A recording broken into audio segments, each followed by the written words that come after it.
So Akhil ఇక్కడికి వచ్చాడు. So మన రాజు రాజు హాయ్ అన్న, ఎట్లున్నారు? బాగున్నారా? బాగున్నా. సో హ్యాపీ టు అప్పుడు తర్వాత ఇప్పుడే కలవటం మనం. యా యా యా చాలా లాంగ్ ఎక్కడో మధ్యలో ఎక్కడో కలిసాను 2 సార్లు, but this is our. But చాలా హ్యాపీగా ఉంది అఖిల్. థ్యాంక్ యూ అన్న, థ్యాంక్ యూ సో మచ్. నీ ప్రెస్టేషన్ మొత్తం సినిమాల్లో చూపించేసావు. అంటే ఒక మనిషి లైఫ్ లో అన్ని ప్రయత్నించి చివరికి ఏది దొరక్క ఒకటి దొరికితే అక్కడ చూపిద్దాం అనుకుంటాం మన ప్రతాపం మొత్తం. అది సినిమా కావచ్చు, personal life or professional life, anything. నువ్వు కంప్లీట్ గా చూస్తుంటే ట్రైలర్ లో వన్ మ్యాన్ ఆర్మీ లాగా అనిపించావు. బట్ బయట వస్తున్న రెస్పాన్స్ చూస్తేనేమో క్లైమాక్స్ వేరేలాగా ఉంటుందని ఒకరు చెప్తున్నారు.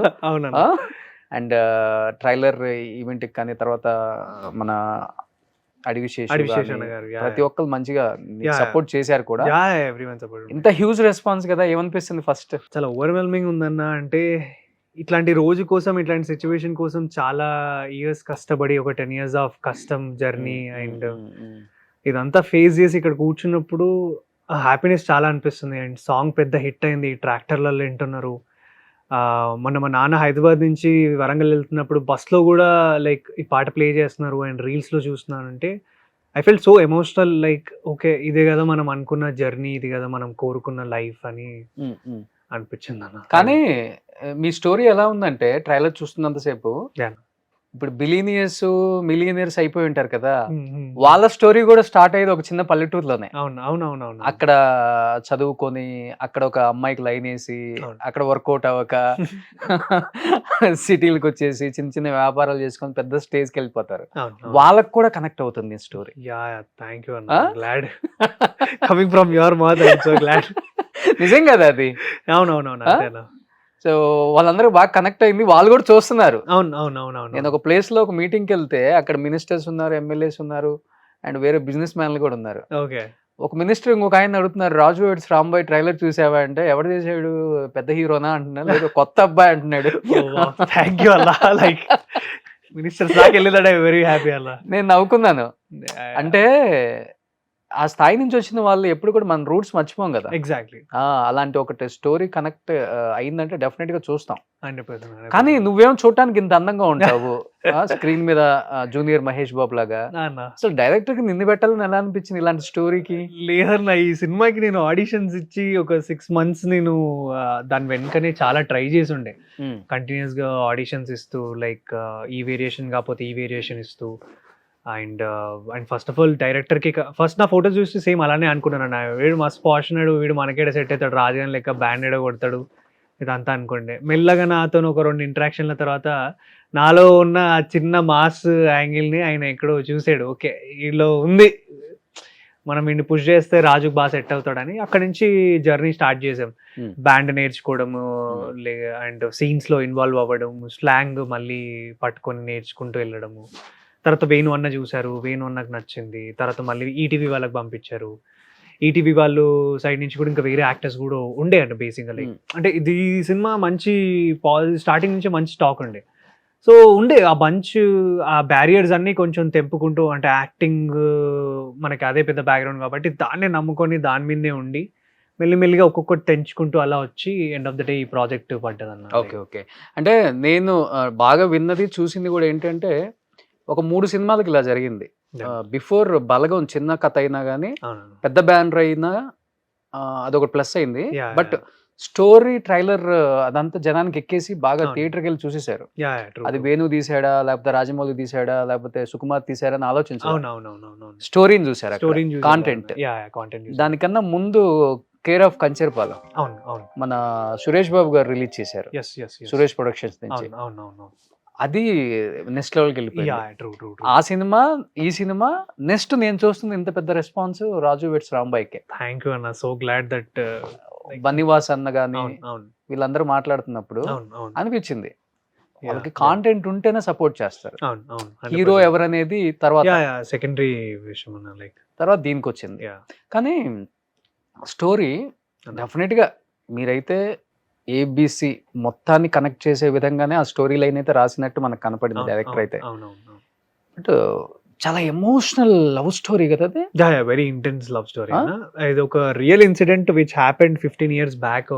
ఆ ఇల్లందు అండ్ మహబాద్ ఆ చుట్టుపక్కల ప్రాంతంలో ఒక ఊర్లో అయిన రియల్ ఇన్సిడెంట్ అన్న. వెరీ అన్ఫార్చునేట్ థింగ్ అది. అది స్క్రిప్ట్ నేను చదివినప్పుడు ఏంటన్నా ఇలా ఉంది స్క్రిప్ట్ అన్న ఫీలింగ్ ఉండే నాకు. అంటే నేను తిరుపతి నుంచి వస్తున్నా, విజయవాడలో నేను కరెక్ట్ గా ఆ మూమెంట్ లో ఉన్నప్పుడు స్క్రిప్ట్ ఎండింగ్ లో చదివా. నాకు ఒక 1.5 day వరకు నాకు అసలు ఏం అర్థం కాలేదు, ఒక బ్లాంక్ లో ఉన్నా. నేను ట్రైన్ లో ట్రావెల్ చేస్తున్నా కూడా నాకు అంత ఊపిరి అంటే ఏదో పట్టిన ఫీలింగ్ ఉండే, ఏదో బరువు నాకుండే. నెక్స్ట్ డే వచ్చాక అడిగా, అన్న ఏంటన్న పరిస్థితి ఏంటి అంటే, ఇదంతా ఒక నిజం కథకి రియల్ ఇన్సిడెంట్ ఇది అని అంటే చాలా షాక్ కి గురి చేసింది నన్ను. ఎవరిది ఇది? డైరెక్ట్ ఎవరు నాకు కూడా తెలియదు, లైక్ డైరెక్టర్ ఉన్న పరిసరాల్లో జరిగిన కథ. సో ఆయన ఇన్స్పైర్ అయ్యి ఈ స్టోరీని చెప్పాలనుకున్నారు. ఓకే. సో ఇప్పటి వరకు అది బయట ఎక్కడ కూడా తెలియదు, దాన్ని అంతా కప్పి పెట్టారు ఆ ఊరు వాళ్ళు, ఆ జనాలు, ఇదంతా కూడా. సో రైట్ నౌ లైక్ మళ్ళీ ఇష్యూని అడ్రస్ అంటే సినిమా 21st వచ్చాక అందరు అడ్రస్ చేస్తారని నేను అనుకుంటున్నాను. ఆ హీరోయిన్ చాలా ఇన్నోసెంట్ ఫేస్ తో నేను అడుగుతుంది, కడుపు వచ్చిందంట కదా అంటే మనం కూడా చేసుకుందామా అని.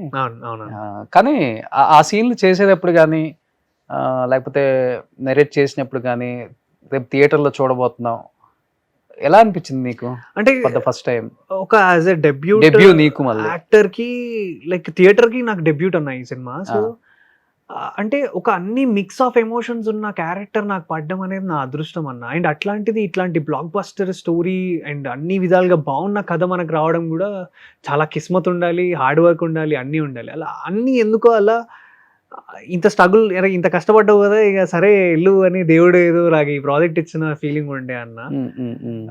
Very emotional for this project. అంటే మన దగ్గర డబ్బులు ఉండి లేకపోయినా ఆ జర్నీ అంతా తీసుకున్నా, అంటే చాలా స్ట్రగుల్స్ అయ్యాక like I found this project, finally దీంట్లో పడ్డా అనేది మై వర్డ్. అంటే ట్రైలర్ అంతా నువ్వు మాట్లాడిన తీరంతా ఒక లెక్క ఉంది.